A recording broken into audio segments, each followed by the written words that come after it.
Alright, we're back with another video, and it's time to do some more stuff to the Miata. Look at the oil feed line. This came out very nice.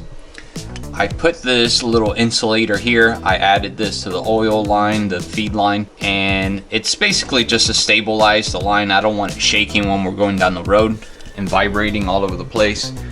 We tried to do this project as clean as possible, under budget, you know. You could spend a shit ton of money and make this project really shine and look good, but we try to keep it all within reason. Everything has been done under a budget and it's coming out pretty clean. So of course, if you've seen the other video, and I am recording this before I even edited the video, but if you've seen the other video, we have routed the drain line for the turbo. We have the feed line now. We have the oil cooler adapter plate. We even have the oil cooler mounted, the intercoolers mounted. Here's some of the lines. The injectors are on. We have the new 600cc, Chris? 640. He went with 640cc, so I think he's planning on going all the way up to 18 pounds. Is that what you're trying to do here? No, what I've been seeing, guys, is they're recommending a little bit more cc's for that fuel, because apparently when they go and get it tuned, even just around 260 wheel, I think people are running 400 cc's and it's not enough. Today what we're going to be doing is he's getting the pump ready. We're going to be installing this pump. We're going to be pushing a massive amount of air into the engine, and we're going to need more fuel. So we want to not lean out this vehicle, so we have the bigger injectors, 640. Okay, it's going to be spraying more, but you need to upgrade the pump as well so it could deliver more fuel to those fuel injectors. If you go with the stock pump, you simply are not going to be able to do that. So you need to upgrade all these things along the way. Something to keep in mind, you're going to turbocharge. It's not just slapping a turbo. You got to do the pump, you got to do the injectors, you got to go do a whole lot of prep. So we have prepped this engine to be able to withstand the added pressure. We have the oil cooler down there. Later on, we'll upgrade radiator and we'll do some more cooling. All right, so Chris is removing the top. So Chris is gonna be back here installing the fuel pump, and he's gonna tackle this. This is a one-man job, and I'm gonna tackle something else. I'm gonna be working here in the front, and I'm gonna be working on the catch can. When you're compressing air into the intake manifold and you're introducing a bunch of boost, there's blow by. That blow by pushes out oil. What this is going to allow us to do is all that pressurized air that's going to be forced into the engine that pushes oil back out, it's going to capture it in this can, and that's the whole function behind the can. A lot of the OEM turbo vehicles don't come with this, and this is an upgrade that a lot of people do to capture that extra oil that's getting puked out of the engine. Now, some people do install this in a NA vehicle, naturally aspirated vehicle. I don't know why. If you guys could fill me in why you do that, it would be nice to know. But mainly this is designed for turbos. When you're pressurizing your intake and you're pushing all that air in there, your rings are only able to seal so much of that boost, and there's blow by, and that blow by pushes out oil, and that's why this is here. So this comes with some brackets, some hoses, and we basically connect it to the PCV valve, and it returns back into this side. So it does a loop. It comes from here. This is a PCV valve. You always want to leave that in there. That keeps everything working properly. It lets you continue to have vacuum when it's needed. When you're under boost, of course, that vacuum goes away, but we need this to operate correctly. So I'm gonna mount it right here. This is what the manufacturer is recommending, and I think that's a good place for it. So you can see that's where they're recommending you to install it, back there, and I think it's a perfect placement. I believe we're gonna have access to be able to remove it and dump the oil, and let me show you how this works. So when this guy gets filled up with oil, you're out in the track and you do a couple of hot laps. you could go in here and you could twist this off, and you could check in there and see how much oil you have dumped, and then you empty it that way. So we're gonna need to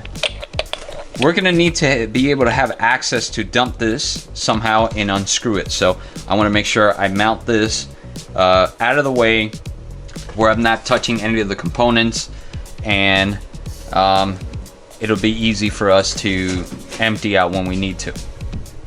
So that's enough of yapping for right now. I'm gonna go ahead and get started. We have a lot to do and we want to see this thing go down the road. So let's get to it.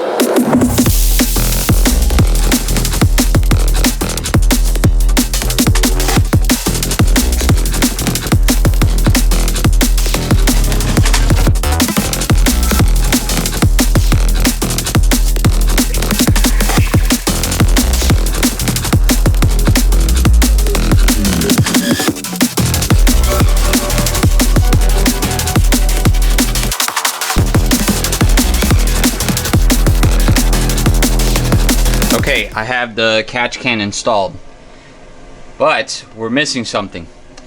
The PCV valve. Guess what, guys? I broke it. I broke the PCV valve. Man, this is gonna cost me a kidney. How much is this, Chris? Too much, I don't even want to say. Yeah. So we just ordered it.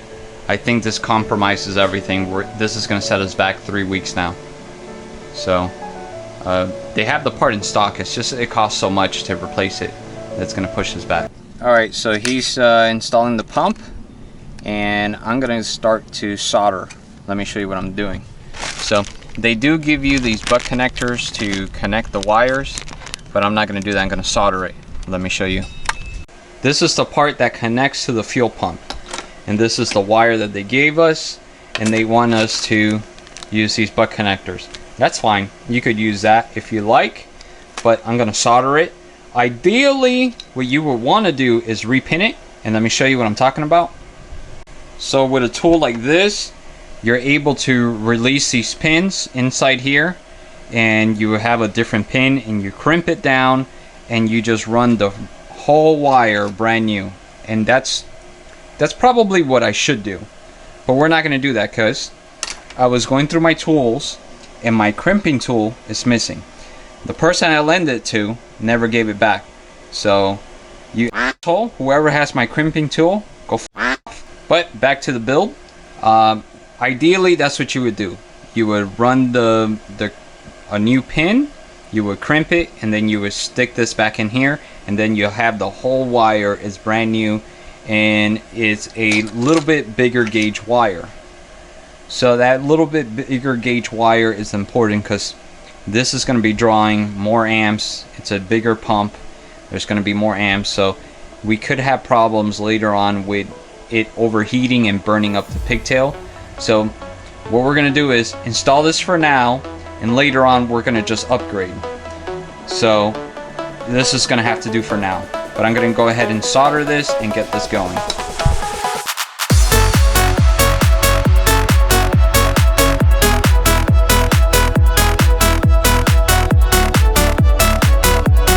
And just like that, we have fused these wires together. Now, like I said, ideally, the best practice would be repinning it, but this will have to do for now.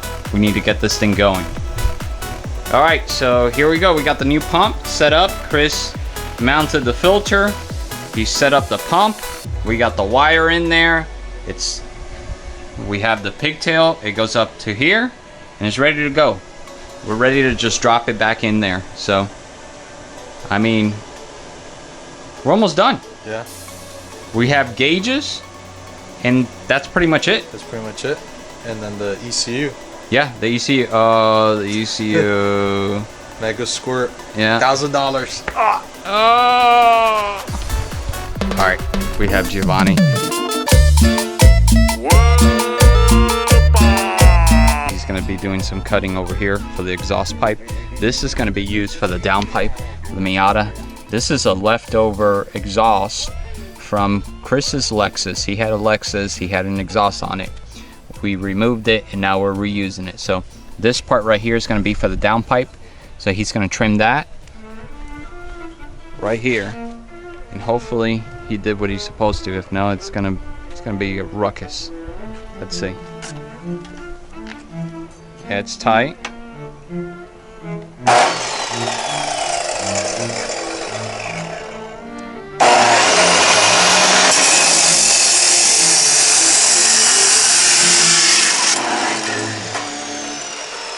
Why is it smoking? Okay, so we're gonna use this part right here for the exhaust that comes out the end of the vehicle. Let's show you that. So we have the double blast pipes coming out right here, and I put some gloves because if you run into this, oh man, yeah. Let's not get into that subject, but this is gonna sit something like this right in here, and I'm gonna use the existing hangers. So I'm gonna weld it, I'm gonna make it. We're gonna use part of the old exhaust pipe that's already on there in the vehicle. I'm gonna eliminate some of the things, but so you're gonna have a triple exhaust? Gonna quadruple? Quadruple? Yes. One's gonna be coming out of there. So we're gonna use this as the downpipe. Let me show you what I mean. We have this guy. This is a part that we just cut, and this is what it came with. So it's relatively close. I'm gonna go ahead and trim this where I think it needs to go, and then I have to weld it to the back of the flange back there with the turbo. So some cutting, modifying, welding. All right guys, so we're using old parts. This is an old intake from Chris's first G35. He had a red G35. No, this is... I had... Backstory. I've owned already 3 G35s. A red one, a blue one, and then now my silver gray one. But this intake is from the blue one. Okay, so this is from the blue one. We have it left over here. This thing showed up with no... It had no filter on it. It just had the pipe straight down, pretty much close to the road. No filter at all.